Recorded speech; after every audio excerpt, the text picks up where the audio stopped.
Hello everyone, ಇದು ನಿಮ್ಮ ನೇತ್ರ. ಆಗ್ಲೇ ನಿನ್ನೆ ಮ್ಯಾಚ್ ಎಲ್ಲರೂ ನೋಡಿರ್ತೀರಾ. ಮುಂಬೈ ಇಂಡಿಯನ್ಸ್ ನಮ್ಮ RR ಜೊತೆ ಹೆಂಗ್ ಇಕ್ಕಿಸ್ಕೊಂಡ್ರು ಅಂತ.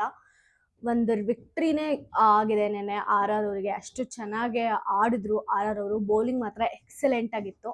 ಈಗ ನಮ್ಮ ಲಕ್ನೋ ಮತ್ತೆ RCB ಮ್ಯಾಚು ಇವತ್ತು. ಯಾರು ಗೆಲ್ತಾರೆ, ಯಾರ್ ಟೀಮ್ ಸ್ಟ್ರಾಂಗ್ ಆಗಿದೆ, ಯಾರು ಹೆಂಗ್ ಆಡಿದ್ರೆ ವಿನ್ ಆಗ್ಬೋದು ಅಂತ ಒಂದು ಜಸ್ಟ್ ಪ್ರೀ ಅನಾಲಿಸಿಸ್ ಮಾಡೋಣ. ಇನ್ನು ನಮ್ಮ RCB ಟೀಮ್ನ ನೋಡೋದಾದ್ರೆ, ಕೊಹ್ಲಿ ಅವರು ಸ್ಟಾರ್ಟಿಂಗ್ ಇಂದ ಫುಲ್ ಫಾರ್ಮ್ ಆಗಿದ್ದಾರೆ ಅಂತಾನೆ ಹೇಳ್ಬೋದು. ಇಲ್ಲಿವರೆಗೂ 4 ಮ್ಯಾಚಸ್ ಆಡಿದರೆ 3 ಮ್ಯಾಚಸ್ ಗೆದ್ದು ಬರೀ ಒಂದೇ ಒಂದು ಮ್ಯಾಚ್ ಮಾತ್ರನೇ ಸೋತಿರೋದು RCB ಅವರು. ಬಟ್ ಲಕ್ನೋ ಅವರು ಜಸ್ಟ್ ಒಂದು ಮ್ಯಾಚ್ ಮಾತ್ರನೇ ಗೆಲ್ಕೊಂಡು ಬರ್ತಾ ಇದ್ದಾರೆ. ಸೊ ಕಂಪ್ಯಾರಿಟಿವ್ಲಿ ಪ್ಲೇಯರ್ಸ್ ಅಲ್ಲಿ ನೋಡಕ್ ಹೋದಾಗ, ಎಕ್ಸ್ಪೆಷಲಿ ಬ್ಯಾಟಿಂಗ್ ನೋಡಕ್ ಹೋದ್ರೆ ನಮ್ಮ RCB ಅವರು ಆಕ್ಚುಲಿ ಚೆನ್ನಾಗಿದ್ದಾರೆ. ನಮ್ಮ ಡೂಪ್ಲೆಸಿಸ್ ಅವರು ಒಂದ್ ಸ್ವಲ್ಪ ಫಾರ್ಮಿಗೆ ಬಂದ್ರೆ ಈ ಸಲ RCB ಅಂತೂ ಪಕ್ಕಾ ವಿನ್ ಆಗುತ್ತೆ ಇವತ್ತು. ಅದ್ರಲ್ಲಂತೂ ಡೌಟೇ ಇಲ್ಲ. ಬಟ್ ಯಾಕೋ ಫ್ಯಾಬ್ ಡುಪ್ಲೆಸಿಸ್ ಅವರು ಸ್ವಲ್ಪ ಹಿಂದೆ ಉಳಿತಿದ್ದಾರೆ ಅಂತ ಹೇಳ್ಬೋದು. ಲಾಸ್ಟ್ ಟೈಮ್ ಅವ್ರಿಗೆ ಏನೋ ಹುಷಾರಿರ್ಲಿಲ್ವಂತೆ, ಆದ್ರೂ ಆಡಿದೀನಿ ಅಂತೆಲ್ಲ ಹೇಳಿದ್ರಲ್ಲ. ಸೊ ಈ ಸಲ ಫ್ಯಾಬ್ ಡುಪ್ಲೆಸಿಸ್ ಸ್ವಲ್ಪ ಫಾರ್ಮ್ ಆಗಿ ಬಂದು ಒಂದು 6-4 ಹೊಡೆದು ಪವರ್ ಪ್ಲೇ ಅಲ್ಲಿ ಒಂದು ಸೂಪರ್ ಸ್ಕೋರ್ ಏನಾದ್ರು ಮಾಡಿದ್ರು ಅಂದ್ರೆ ಇವತ್ತು RCBನೇ ಗೆಲ್ಲೋದು, ಅದರಲ್ಲಿ ಡೌಟೇ ಇರಲ್ಲ. ಇನ್ನು ಆಬ್ವಿಯಸ್ಲಿ ನಮ್ಮ Virat Kohli sir first match ಇಂದನೂ ಫುಲ್ ಫಾರ್ಮ್ ಆಗಿರೋದ್ರಿಂದ RCB ಅವರು ಗೆದ್ದೇ ಗೆಲ್ತಾರೆ ಇವತ್ತು. ಫ್ಯಾಬ್ ಡುಪ್ಲೆಸಿಸ್, ವಿರಾಟ್ ಕೊಹ್ಲಿ ಮತ್ತೆ ನಮ್ಮ ಮ್ಯಾಕ್ಸ್ ಅವರು ಆಕ್ಚುಲಿ ಅವ್ರ ಮೇಲೆ ತುಂಬಾ ಎಕ್ಸ್ಪೆಕ್ಟೇಷನ್ ಇಟ್ಕೊಂಡಿದ್ದಾರೆ ಜನ. ಮುಂಚೆನೂ ಅಷ್ಟು IPL ಅಲ್ಲೆಲ್ಲ ಯಾವ್ದು ವರ್ಲ್ಡ್ ಕಪ್ ಅಲ್ಲೆಲ್ಲಾನು ತುಂಬಾ ಚೆನ್ನಾಗಿ ಪರ್ಫಾರ್ಮೆನ್ಸ್ ಮಾಡಿರೋರು. ಈಗ ಇಷ್ಟೊಂದು ಲೋ ಆಡ್ತಿರೋದನ್ನ ಯಾರು ತಗೊಳಕ್ ಆಗ್ತಾ ಇಲ್ಲ. ಸೊ ಅವರು ಒಂದ್ ಸ್ವಲ್ಪ ಪರ್ಫಾರ್ಮೆನ್ಸ್ ನ ಇಂಪ್ರೂವ್ ಮಾಡ್ಕೊಂಡು ಒಂದು ರೇಂಜ್ಗೆ ಇವತ್ತು ಬ್ಯಾಟಿಂಗ್ ಮಾಡೋದು ತುಂಬಾ ಅವಶ್ಯಕತೆ. ಯಾಕಂದ್ರೆ ಇವತ್ತೇನಾದ್ರು RCB ಸೋಲ್ತು ಅಂದ್ರೆ ಸ್ಕೋರ್ ಬೋರ್ಡ್ ಅಲ್ಲಿ ಅವ್ರ ಪ್ಲೇಸ್ ತುಂಬಾನೇ ಕೆಳಗಡೆ ಬರುತ್ತೆ, ಅದ್ರಲ್ಲಿ ಡೌಟೇ ಇರಲ್ಲ. ಮತ್ತೆ ನಮ್ಮ ಗ್ರೀನ್ ಅವರು ಆಕ್ಚುಲಿ ನಮ್ಮ RCB ಟೀಮ್ ಅಲ್ಲಿ ಗ್ರೀನು, ಫ್ಯಾಬ್ ಡುಪ್ಲೆಸಿಸ್, ಕೊಹ್ಲಿ 3 ಜನ ಆಡ್ಲಿಲ್ಲ ಅಂದ್ರೆ ಸ್ಟಾರ್ಟಿಂಗ್ ಪವರ್ ಪ್ಲೇ ಅಲ್ಲಿ ಸ್ಕೋರ್ ಮಾತ್ರ ತುಂಬಾ ಬಿದೋಗ್ಬಿಡುತ್ತೆ. ಅದೇ ತರನೇ ನಮ್ಮ ಗ್ರೀನ್ ಅವರು ಕೂಡ ಎಕ್ಸಲೆಂಟ್ ಆಗಿ ಕಾಂಟ್ರಿಬ್ಯೂಷನ್ ಕೊಡ್ತಾ ಇದೆ, ಅದರಲ್ಲಿ ಎರಡನೇ ಮಾತಿಲ್ಲ. ಇನ್ನ ನೆಕ್ಸ್ಟ್ ಬಂದ್ಬಿಟ್ಟು ದಿನೇಶ್ ಕಾರ್ತಿಕ್ ಅವ್ರ ಬಗ್ಗೆ ನಿಜವಾಗ್ಲೂ ಮಾತಾಡ್ಲೇಬೇಕು. ತುಂಬಾ ಚೆನ್ನಾಗಿ ಒಂದು ಫಾರ್ಮ್ ಅಲ್ಲಿ ಇದ್ದು ಆಡ್ತಾ ಇದ್ದಾರೆ. ಸೊ ಅವ್ರನ್ನ ಇಂಪ್ಯಾಕ್ಟ್ ಪ್ಲೇಯರ್ ಆಗಿ ಇಟ್ಕೊಳ್ದೆ ಒಂದು ಮೇಜರ್ ಪ್ಲೇ ಆಗಿ ಅವ್ರನ್ನ ಬೇಗನೆ ಕರ್ಸಿ, ಐದರ್ ಮಿಡ್ ಓವರ್ಸ್ ಅಲ್ಲಾಗ್ಲಿ, ಪವರ್ ಪ್ಲೇ ಅಲ್ಲಿ ಮೋಸ್ಟ್ಲಿ ಕರ್ಸಲ್ಲ, ಯಾಕಂದ್ರೆ ಮೋಸ್ಟ್ ಆಫ್ ದ ಟೈಮ್ ನಮ್ಮ ಫ್ಯಾಬ್ ಡುಪ್ಲೆಸಿಸ್ ಮತ್ತೆ ವಿರಾಟ್ ಅವರೇ ಆಡ್ತಾರೆ.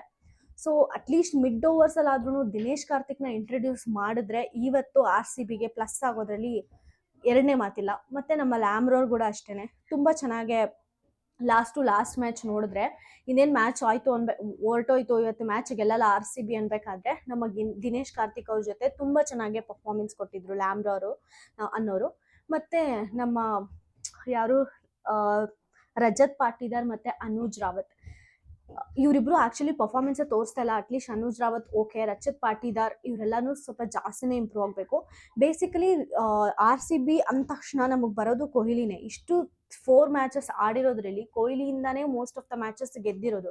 ಸೊ ಆಗದೆ ಅನುಜ್ ರಾವತ್ ಮತ್ತೆ ನಮ್ಮ ರಜತ್ ಪಾಟಿದಾರ್ ಒಂದ್ ಸ್ವಲ್ಪ ಆದ್ರೂ ಕಾಂಟ್ರಿಬ್ಯೂಷನ್ ಕೊಟ್ರೆ RCB ಇಷ್ಟೊಂದು ಡಿಫಿಕಲ್ಟ್ ಇಂದ ವಿನ್ ತಗೊಳ್ಳೋ ಅವಶ್ಯಕತೆ ಇರಲ್ಲ, ಈಸಿಯಾಗಿ ವಿನ್ ಆಗೋಗ್ಬಿಡುತ್ತೆ. ಸೊ ಬ್ಯಾಟಿಂಗ್ ಅಲ್ಲಿ ಒಂದ್ ಸ್ವಲ್ಪ ಇಂಪ್ರೂವ್ಮೆಂಟ್ ಮಾಡ್ಕೋಬೇಕಾಗಿರೋದು ಅನುಜ್ ರಾವತ್ ಮತ್ತೆ ರಜತ್ ಪಾಟಿದಾರ್. ಇವ್ರೊಂದ್ ಸ್ವಲ್ಪ ಚೆನ್ನಾಗಿ ಆಡ್ಬೇಕು. ಹಂಗೇನೆ ನಮ್ಮ ಮ್ಯಾಕ್ಸ್ ಅವರು ಅಷ್ಟೇ ಸ್ವಲ್ಪ ಫಾರ್ಮಿಗೆ ಬರಬೇಕು, ತುಂಬಾ ಚೆನ್ನಾಗಿ ಪರ್ಫಾರ್ಮೆನ್ಸ್ ಕೊಡಬೇಕು RCBಗೆ. ಯಾಕಂದ್ರೆ ಯಾವಾಗ್ಲೂ ಡುಪ್ಲೆಸಿಸ್, ವಿರಾಟ್ ಕೊಹ್ಲಿ ಮತ್ತೆ ನಮ್ಮ ಗ್ರೀನ್ ಅವರು ಆಡ್ಬೇಕಂದ್ರೆ ಸ್ವಲ್ಪ ಕಷ್ಟ. ಅಷ್ಟೇ ನಮ್ಮ ದಿನೇಶ್ ಕಾರ್ತಿಕ್ ಅವ್ರ ಕಾಂಟ್ರಿಬ್ಯೂಷನ್ ಕೂಡ ಇದೆ, ಅವ್ರನ್ನು ಮೆನ್ಷನ್ ಮಾಡ್ಬೇಕಾಗುತ್ತೆ. ಸೊ ಬ್ಯಾಟಿಂಗ್ ನೋಡ್ಕೊಂಡ್ರೆ ನಿಜವಾಗ್ಲೂ ನಮ್ಮ RCB ಲಕ್ನೋ ಕಂಪೇರ್ ಮಾಡಿದ್ರೆ ತುಂಬಾ ಸ್ಟ್ರಾಂಗ್ ಇದೆ ಅಂತಾನೆ ಹೇಳ್ಬೋದು. ಅಷ್ಟೇ ಅಲ್ಲ, ಬೌಲಿಂಗ್ ಅಲ್ಲೂ ಕೂಡ ಅಷ್ಟೇ ನಮ್ಮ ಮೊಹಮ್ಮದ್ ಸಿರಾಜ್ ಆಗಿರ್ಬೋದು, ಅಲ್ಜರಿ ಜೋಸೆಫ್ ಆಗಿರ್ಬೋದು. ಆಕ್ಚುಲಿ ಅಲ್ಜರಿ ಜೋಸೆಫ್ ತುಂಬಾ ಅಂದ್ರೆ ತುಂಬಾ ಎಕ್ಸ್ಪೆಕ್ಟೇಷನ್ ಇಟ್ಕೊಂಡಿದ್ದಾರೆ ಅಲ್ಜರಿ ಜೋಸೆಫ್ ಮೇಲೆ. ಅಷ್ಟೇ ಅಮೌಂಟ್ ಕೂಡ ಇನ್ವೆಸ್ಟ್ ಮಾಡಿ ಅಲ್ಜರಿ ಜೋಸೆಫ್ ಅವ್ರನ್ನ ತಗೊಂಡಿರೋದು. ಬಟ್ ಅವ್ರ ಬೌಲಿಂಗ್ ಸ್ಟೈಲು ಎಲ್ಲ ನೋಡಿದ್ರೆ ಅಷ್ಟಕ್ಕಷ್ಟೇ ಆಗೋಗ್ಬಿಟ್ಟಿದೆ ಇತ್ತೀಚೆಗೆ. ಸೊ ಅಲ್ಜರಿ ಜೋಸೆಫ್, ಮೊಹಮ್ಮದ್ ಸಿರಾಜ್ ಇವರಿಬ್ರು ಪವರ್ ಪ್ಲೇ ಅಲ್ಲಿ ವಿಕೆಟ್ ಕಿತ್ತಾಕಿದ್ರು ಅಂದ್ರೆ ತುಂಬಾ RCBಗೆ ಸ್ಕೋರ್ ಮಾಡೋದು ಈಸಿ ಆಗುತ್ತೆ. ಯಾಕಂದ್ರೆ ಪವರ್ ಪ್ಲೇಲಿ ಯಾವತ್ತೂ ಸ್ಟ್ರಾಂಗ್ ಪ್ಲೇಯರ್ಸೇ ಬರ್ತಾರಲ್ವಾ. ಸೊ ಆಗ ಮೊಹಮ್ಮದ್ ಸಿರಾಜ್ ಮತ್ತೆ ಅಲ್ಜರಿ ಜೋಸೆಫ್ ಅವರು ಬೌಲಿಂಗ್ ಮಾಡ್ತಾ 1-2 ವಿಕೆಟ್ ಕಿತ್ತಾಕಿದ್ರೆ RCB ಈಸಿಯಾಗಿ ವಿನ್ ಆಗ್ಬೋದು. ಮತ್ತೆ ನಮ್ಮ ದಯಾಲ್ ಅವರು ಅಷ್ಟೇ. ಆಕ್ಚುಲಿ ದಯಾಲ್ ಅವರು ತುಂಬಾ ಚೆನ್ನಾಗಿ ಆಡ್ತಿದ್ದಾರೆ ಅಂತಾನೆ ಹೇಳ್ಬೋದು. ಬೌಲಿಂಗ್ ಮಾಡ್ಬೇಕಾದ್ರೆ ಅವ್ರ ಸ್ಪಿನ್ನಿಂಗ್ ಸ್ಟೈಲ್ ಆಗ್ಲಿ ಎಲ್ಲ ಕೂಡ ತುಂಬಾ ಚೆನ್ನಾಗಿರುತ್ತೆ. ಮತ್ತೆ ಆಪೋಸಿಟ್ ಪರ್ಸನ್ ಅವರು ಹೆಂಗ್ ಅವ್ರ ವೀಕ್ನೆಸ್ ಏನು, ಮತ್ತೆ ಅವ್ರು ಯಾವ ತರ ಬೌಲ್ ಮಾಡಿದ್ರೆ ಅವ್ರಿಗೆ ಡಿಫಿಕಲ್ಟ್ ಆಗುತ್ತೆ, ರನ್ ರೇಟ್ಸ್ ಕಡಿಮೆ ಮಾಡೋದಾಗಿರ್ಬೋದು, ವಿಕೆಟ್ಸ್ ತೆಗಿಯೋದಾಗಿರ್ಬೋದು, ದಯಾಲ್ ಅವರು ಅವ್ರಿಗೆ ಆದಷ್ಟು ಚೆನ್ನಾಗಿ ಕಾಂಟ್ರಿಬ್ಯೂಷನ್ ಕೊಡ್ತಾ ಇದ್ದಾರೆ. ಇನ್ನು ಎಸ್ ದಯಾಲ್ ಅವರು ಬಿಟ್ಟರೆ ಬೌಲಿಂಗಲ್ಲಿ ಮಯಾಂಕ್ ಡಗರ್ ಅವರು ಮತ್ತು ಮಯಾಂಕ್ ಡಗರ್ ಅವರು ಚೆನ್ನಾಗೆ ಆ್ಯಕ್ಚುಲಿ ಆಡ್ತಾ ಇದ್ದಾರೆ. ಬಟ್ ಇನ್ನೂ ಸ್ವಲ್ಪ ಕಾಂಟ್ರಿಬ್ಯೂಷನ್ ಬೌಲಿಂಗಲ್ಲಿ ಆರ್ ಸಿ ಬಿ ತಂಡಕ್ಕೆ ನಿಜವಾಗ್ಲೂ ಬೇಕು. ಯಾಕಂದರೆ ಬ್ಯಾಟಿಂಗ್ ಒಂದು ಸ್ವಲ್ಪ ವರ್ಕೌಟ್ ಆಗ್ತಿದೆ ಅನ್ಬೇಕಾದ್ರೆ ಬೌಲಿಂಗ್ ಹೋಗ್ಬಿಡುತ್ತೆ. ಇಲ್ಲಾಂದ್ರೆ ಬೌಲಿಂಗ್ ಚೆನ್ನಾಗಿ ಮಾಡ್ತಿದ್ರಪ್ಪ ಆರ್ ಸಿ ಬಿ ಅಂದರೆ ಬ್ಯಾಟಿಂಗಿಂದ ಎಕ್ಕೊಟ್ಟಿಸ್ತಾ ಇದ್ದಾರೆ. ಸೊ ಎರಡೂ ಬ್ಯಾಲೆನ್ಸ್ ಮಾಡೋದು ಆರ್ ಸಿ ಬಿಗೆ ತುಂಬ ಕಷ್ಟ ಆಗ್ತಾ ಇದೆ. ಬಟ್ ಕಂಪ್ಯಾರಿಟಿವ್ಲಿ ಬ್ಯಾಟಿಂಗ್ ತುಂಬಾ ಚೆನ್ನಾಗಿ ಮಾಡ್ತಾ ಇದ್ದಾರೆ ಆರ್ ಸಿ ಬಿ ಅವರು. ಲಾಸ್ಟ್ ಟೈಮ್ ನೋಡಿದ್ರೆ ಒಂದು 185 ಸ್ಕೋರ್ಗೇನೋ ಕಟ್ ಆಫ್ ಮಾಡಿದ್ರು. ಬಟ್ ಆಪೋಸಿಟ್ ಟೀಮ್ ತುಂಬ ಸ್ಟ್ರಾಂಗ್ ಆಗಾಡ್ತು. ಬಟ್ ಆರ್ ಸಿ ಬಿ 180 ಆಡೋದಂದ್ರೇ ತುಂಬ ಗ್ರೇಟ್. ಸೊ ಆ ಕನ್ಸಿಸ್ಟೆನ್ಸಿನ ಇವತ್ತು ಆರ್ ಸಿ ಬಿ ಮೇಂಟೈನ್ ಮಾಡಿಕೊಂಡ್ರು. ಮಿನಿಮಮ್ 200 ಸ್ಕೋರ್ ಮಾಡಿದ್ರೆ ಮಾತ್ರನೇ ಅವರು ಈಸಿಯಾಗಿ ವಿನ್ ಆಗೋ ಚಾನ್ಸಸ್ ಇರುತ್ತೆ. ಇಲ್ಲ ಅಂದರೆ ಏನಾದರೂ ಆಗ್ಬೋದು 50-50. ಈ ಟೀಮ್ ಆದರೂ ಗೆಲ್ಬೋದು, ಲಕ್ನೋ ಆದರೂ ಗೆಲ್ಬೋದು, ಇಲ್ಲಾಂದರೆ ಆರ್ ಸಿ ಬಿ ಆದರೂ ಗೆಲ್ಬೋದು. ಆ ಥರ ಒಂದು ಸಿಚುವೇಶನ್ಗೆ ತಂದಿಕ್ ಬಿಡುತ್ತೆ ಆರ್ ಸಿ ಬಿ. ಇನ್ನು ಲಕ್ನೋ ಟೀಮ್ ನೋಡೋದಾದ್ರೆ ಆ್ಯಕ್ಚುಲಿ ಲಕ್ನೋ ಟೀಮಲ್ಲೂ ಕೂಡ ತುಂಬ ಚೆನ್ನಾಗಿರೋ ಬ್ಯಾಟ್ಸ್ಮನ್ಸೇ ಇದ್ದಾರೆ. ಎಕ್ಸಾಂಪಲ್ ನಮ್ಮ ಕಾಕ್ ಆಗಿರ್ಬೋದು. ಕಾಕ್ ತುಂಬ ಚೆನ್ನಾಗೇ ಬ್ಯಾಟಿಂಗ್ ಮಾಡ್ತಾರೆ, ಅದರಲ್ಲಿ ಡೌಟೇ ಇಲ್ಲ. ಎಷ್ಟು ಲಾಸ್ಟ್ ಟೈಮು ಕೂಡ ಅಷ್ಟೇ ಕಾಕು ಮತ್ತು ಕೆ ಎಲ್ ರಾಹುಲ್ ಸ್ವಲ್ಪ ಬೇಗನೆ ಔಟ್ ಆಗೋದು. ಯೂಶ್ವಲಿ ಕೆ ಎಲ್ ರಾಹುಲ್ ಚೆನ್ನಾಗಿ ಆಡ್ತಾರೆ. ಮೇ ಬಿ ಅದೊಂದು ಮ್ಯಾಚಿಂದ ಹಂಗೆ ಆಗಿರ್ಬೋದು. ಕೆ ಎಲ್ ರಾಹುಲ್ ತುಂಬ ಫಾರ್ಮ್ ಆಗಿರ್ತಾರೆ ಯಾವಾಗ್ಲೂ, ಅವರಿಂದನೂ ಸ್ವಲ್ಪ ಸ್ಕೋರ್ ಆಗುತ್ತೆ. ಮತ್ತು ನಮ್ಮ ಕಾಕ್ ಆಡ್ತಾರೆ. ಇಬ್ಬರೇ most of the time power ಪ್ಲೇಗೆ ಬರೋದು, ಕಾಕು ಮತ್ತು ಕೆ ಎಲ್ ರಾಹುಲ್. ಸೊ ಈ 2 ವಿಕೆಟ್ಸ್ನ ತೆಗಿಯೋದ್ರಲ್ಲಿ ನಮ್ಮ ಆರ್ ಸಿ ಬಿ ಏನಾದ್ರೂ ಜಯಶಾಲಿ ಆದರೆ ಮೊಹಮ್ಮದ್ ಸಿರಾಜ್ ಮತ್ತು ನಮ್ಮ ಅವ್ರ ಹೆಸರೇನು ಅಲ್ಜಾರಿ ಜೋಸೆಫ್, ಈ 3 ಜನ, ಎಸ್ ದಯಾಲ್, ಇವರೆಲ್ಲ ಒಂದು ಪವರ್ ಪ್ಲೇಯಲ್ಲಿ ಬಂದುಬಿಟ್ಟು ವಿಕೆಟ್ಸ್ನ ಕಿತ್ತಾಕಿದ್ರೆ ಸ್ಟ್ರಾಂಗ್ ಪ್ಲೇಯರ್ಸ್ ಅವ್ರದ್ದು, ಆರ್ ಸಿ ಬಿ ಈಸಿಯಾಗಿ ವಿನ್ ಆಗ್ಬೋದು. ಅದೇ ಥರ ನಮ್ಮ ಲಕ್ನೋ ಬೌಲಿಂಗಲ್ಲಿ ಎಫೆಕ್ಟ್ ಆಗದೆ ಪವರ್ ಪ್ಲೇಯಲ್ಲಿ ನಮ್ಮ ಕಾಕ್ ಮತ್ತು ನಮ್ಮ ಕೆ ಎಲ್ ರಾಹುಲ್ ಸ್ಕೋರ್ ಮಾಡಿದ್ರು ಅಂದರೆ ಈಸಿಯಾಗಿ ಇವರು ಕೂಡ ಬ್ಯಾಟಿಂಗಲ್ಲಿ ಅಂದರೆ ರನ್ನಿಂಗ್ ರೇಟ್ ಇಂಪ್ರೂವ್ ಮಾಡ್ಕೊಳ್ಳೋದ್ರಲ್ಲಿ ತುಂಬ ಹೆಲ್ಪ್ ಆಗುತ್ತೆ ಅಂತಲೇ ಹೇಳ್ಬೋದು. ಇದಾದಮೇಲೆ ಸ್ಟೋಯಾನಿಸ್ ಮತ್ತು ನಿಖಿಲೋಸ್ ಪುರಾನ್ ಇವ್ರ ಬಗ್ಗೆ ಎಷ್ಟು ಹೇಳಿದ್ರು ಕಡಿಮೆ. ಯಾಕಂದರೆ ನಮ್ಮ ಕೆ ಎಲ್ ರಾಹುಲ್ ಮತ್ತು ಕಾಕು ಹೆಂಗೆ ಪವರ್ ಪ್ಲೇಯಲ್ಲಿ ಆಡ್ತಾರೋ ಅದೇ ಥರ ಮಿಡ್ ಓವರ್ಸಲ್ಲಿ ಆಡೋದು ತುಂಬಾ ಕಷ್ಟ. ಯಾಕಂದರೆ ಮಿಡ್ ಓವರ್ಸಲ್ಲಿ ಅಂದರೆ ಒಂದು ಸ್ಪ್ರೆಡ್ ಆಗಿರ್ಬೋದು, ರನ್ ರೇಟು ಎಲ್ಲ ಮಾಡೋದು ತುಂಬ ಕಡಿಮೆ ಆಗುತ್ತೆ. ಸೊ ಅಂಥದ್ರಲ್ಲಿ ನಿಖಿಲೋಸ್ ಪುರಾನ್ ಮತ್ತು ಸ್ಟೋಯಾನಿಸ್ ಯಾವಾಗಲೂ ಬ್ಯಾಲೆನ್ಸ್ ಮಾಡ್ಕೊಂಡಿರ್ತಾರೆ. ಬೇಸಿಕಲಿ ಸ್ಟೋಯಾನಿಸ್ ಅವ್ರನ್ನ ಮೆನ್ಷನ್ ಮಾಡಲೇಬೇಕು. ಯಾಕಂದರೆ ಎಷ್ಟು ಚೆನ್ನಾಗಿ ಅವ್ರ ಗೇಮ್ ಪ್ಲೇ ಇರುತ್ತೆ ಅಂದರೆ ಅವರು ರನ್ ರೇಟ್ ಆಗಿರ್ಬೋದು, ಇಲ್ಲಾಂದರೆ 6-4 ಹೊಡೆಯೋದು ಇದಾಗಿರ್ಬೋದು, ತುಂಬ ಚೆನ್ನಾಗಿ ಆಡ್ತಾರೆ. ಮತ್ತು ಆಪೋಸಿಟ್ ಬೌಲರ್ಸ್ನ ಕೂಡ ಅಷ್ಟೇ ತುಂಬ ಚೆನ್ನಾಗಿ ಅನಲೈಸ್ ಮಾಡ್ತಾರೆ. ಯಾರೇ ಬೋಲ್ ಹಾಕಕ್ಕೆ ಬಂದರೂ ಕೂಡ ಸ್ಪಿನ್ನರ್ಸ್ ಆಗಿರ್ಬೋದು, ಸ್ಪಿನ್ ಬೌಲರ್ಸ್ ಆಗಿರ್ಬೋದು, ಲೆಫ್ಟ್ ಹ್ಯಾಂಡರ್ ಆಗಿರ್ಬೋದು, ಯಾರೇ ಆದರೂ ಕೂಡ ಸ್ಟೋನಿಸ್ ಅವರು ಒಂದು ಗ್ರಿಪ್ನ ಇಟ್ಕೊಂಡು ಆಟ ಆಡ್ತಾರೆ. ಸ್ಟೋಯಾನಿಸ್ಸು ಮತ್ತು ನಿಖಿಲೋಸ್ Puran, K L Rahul, cock ಈ 4 ಜನ ಏನಾದರೂ ಇವತ್ತು ಫಾರ್ಮಿಗೆ ಬಂದು ಬ್ಯಾಟಿಂಗ್ ತುಂಬ ಚೆನ್ನಾಗಿ ಆಡಿದರೆ ಆರ್ ಸಿ ಬಿಗೆ ತುಂಬ ಟಕ್ಕರ್ ಕೊಡ್ಬೋದು, ಗೆಲ್ಲಬಹುದು, ಹೇಳೋಕ್ಕಾಗಲ್ಲ. ಸೊ ಈ 4 ಜನ basically main players in Lucknow ಅಂತ ಹೇಳ್ಬೋದು. ಇನ್ನು ಬೇರೆಯವರು ಇದ್ದಾರೆ, ಯಾರು ಅಂದರೆ Padikkal, Ayush Badoni, Krunal Pandya. Actually Krunal Pandya allrounder, bowling ಮಾಡ್ತಾರೆ, ಈ ಕಡೆ ಬ್ಯಾಟಿಂಗು ಮಾಡ್ತಾರೆ. ಬಟ್ ಅವ್ರ ಪರ್ಫಾರ್ಮೆನ್ಸ್ ಇತ್ತೀಚೆಗೆ ಚೆನ್ನಾಗಿ ಕಾಣ್ತಾ ಇಲ್ಲ.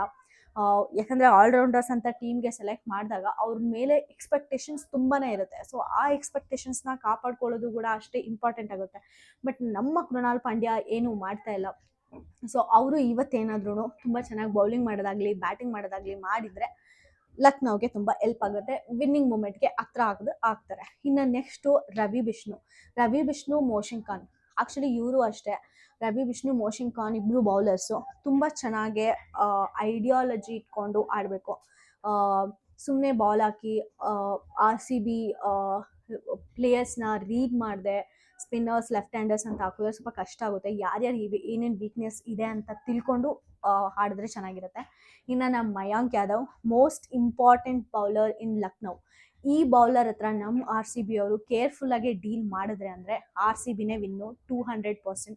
ಯಾಕಂದರೆ ಮಯಾಂಕ್ ಯಾದವ್ ಈ ಸಲ ಅವ್ರು ಆಡ್ತಿರೋದು ನೋಡಿದ್ರೆ ಗುರು ಇವ್ರು ಪಕ್ಕಾ ವರ್ಲ್ಡ್ ಕಪ್ಪಲ್ಲಿ ಆಡ್ತಾರೆ, ನೋ ಡೌಟ್ ಅನಿಸುತ್ತೆ. ಆ ಥರ ಇದೆ ಈ ಸಲ ಅವ್ರದ್ದು ಮಯಾಂಕ್ ಯಾದವ್ ಅವ್ರ ಪರ್ಫಾರ್ಮೆನ್ಸು. ಹೋಪ್ಫುಲಿ ಈ ಸಲ ಮಯಾಂಕ್ ಯಾದವ್ನ ನಮ್ಮ ಆರ್ ಸಿ ಬಿ ಅವರು ಒಂದು ಒಳ್ಳೆ ರೀತಿಲಿ ಡೀಲ್ ಮಾಡ್ತಾರೆ, ಆದಷ್ಟು ಹೈ ಸ್ಕೋರ್ ಮಾಡೋಕ್ಕೆ ಟ್ರೈ ಮಾಡ್ತಾರೆ ಅಂತ ಹೋಪ್ ಮಾಡೋಣ. ಗೆದ್ರಂತೂ ತುಂಬ ಖುಷಿ. ಯಾಕಂದರೆ ಗೆಲ್ಲಿಲ್ಲ ಅಂದರೆ ಸ್ಕೋರ್ ಬೋರ್ಡ್ ತುಂಬ ಕಡಿಮೆ ಆಗಿಬಿಡುತ್ತೆ ಆರ್ ಸಿ ಬಿ ಅವ್ರದ್ದು. ಆಗಲೇ ಒಂದು ಮ್ಯಾಚ್ ಸೋತಿದ್ದಾರೆ, 3 ಮ್ಯಾಚಸ್ ಹೆಂಗೋ ಪುಣ್ಯದಿಂದ ಗೆದ್ದಿದ್ದಾರೆ. ಬಟ್ ಹೋಗ್ತಾ ಇನ್ನೂ ಕಾಂಪಿಟೇಷನ್ ತುಂಬ ಜಾಸ್ತಿ ಆಗುತ್ತೆ. ಸೊ ಈಗ ಸ್ಕೋರ್ ಬೋರ್ಡ್ನ ಹೈಯಲ್ಲಿ ಇಟ್ಕೊಳ್ಳೋದು ತುಂಬ ಮ್ಯಾಟರ್ ಆಗುತ್ತೆ. ನೋಡೋಣ ಆರ್ ಸಿ ಬಿ ಅವರು ಇವತ್ತು ಮತ್ತೆ ಅವರ ಹೋಮ್ ಗ್ರೌಂಡಲ್ಲಿ ಸೋಲ್ತಾರ, ಇಲ್ಲಾಂದರೆ ಒಂದು ಹೈ ರೇಟ್ ಮಾಡಿಕೊಂಡು ವಿನ್ ಆಗ್ತಾರ ಲಕ್ನೋ ಜೊತೆ ಅಂತ.